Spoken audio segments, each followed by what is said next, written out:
All right, so let's go through some of the controls. We talked about the difference, the sustain normal mode or staccato, but just one more time because I love playing them. This is the difference in sound.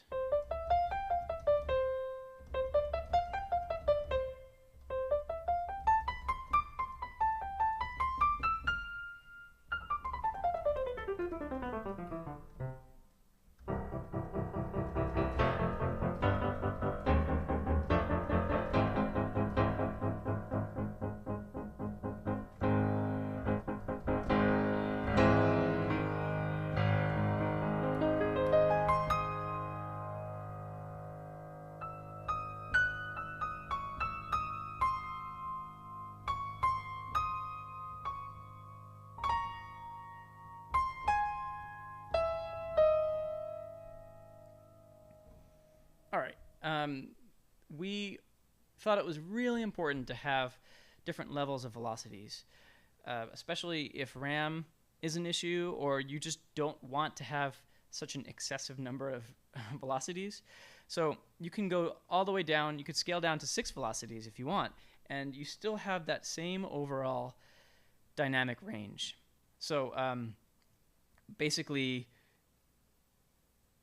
it will load all the samples into RAM as you up the number of velocities. And by the time you get to 36, I would challenge you to try and play the same sample twice in a row.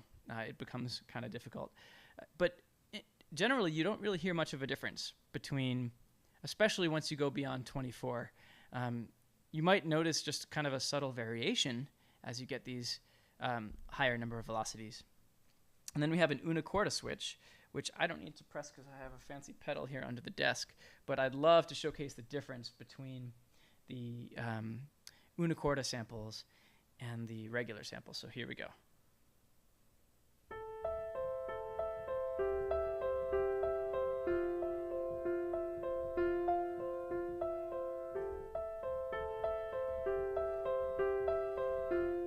All right, so that's without una corda. Here we go.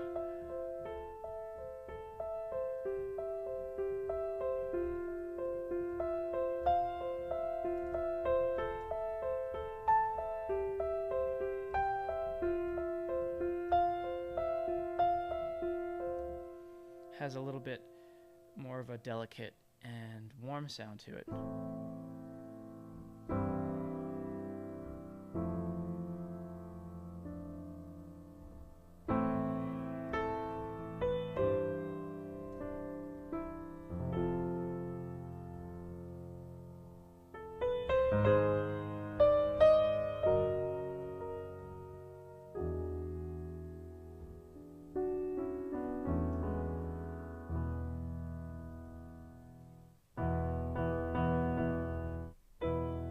Let's listen to some high velocity stuff. So.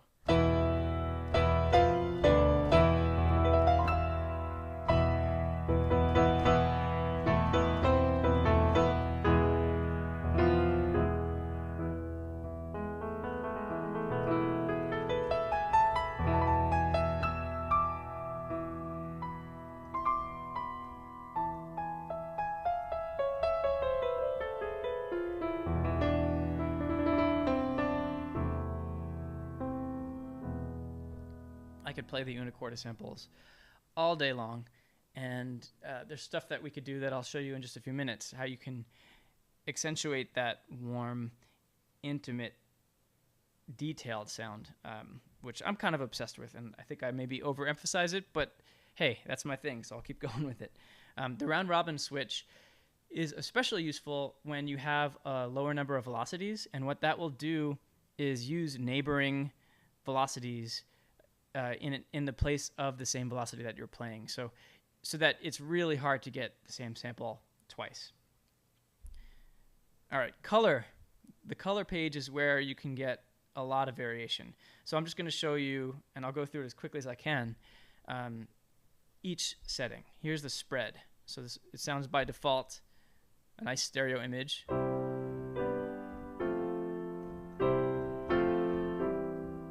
And then if we bring the spread all the way down, we get a mono sound.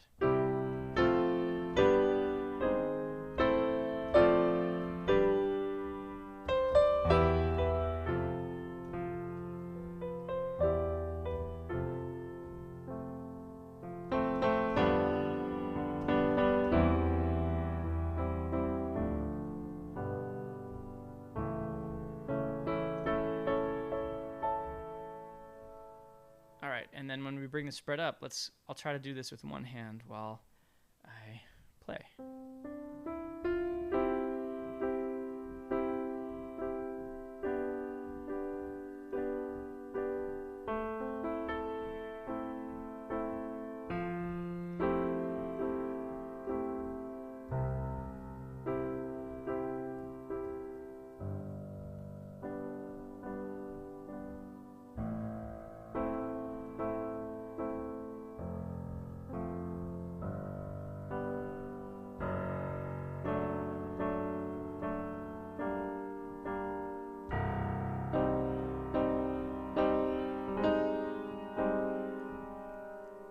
The flipped perspective has a surprising change in the sound just by swapping the channels. And the general effect is that with this off, it sounds as if you're sitting at the piano, and with it on, it mimics the sound of maybe someone who might be in the audience. So let's listen to this as well.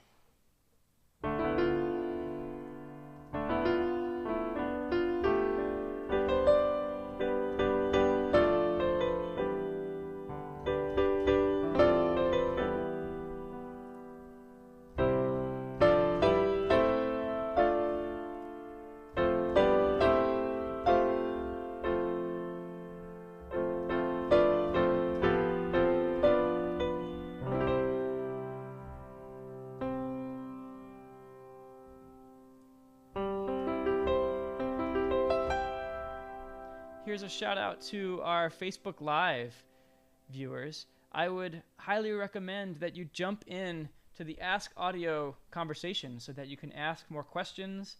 And then once you're in there, you're in the running to win a free copy of the instrument. So we're so glad you're watching from our Facebook page and on social media, but come on in and join the conversation. And at the end of this discussion, we will be giving one copy of the instrument away.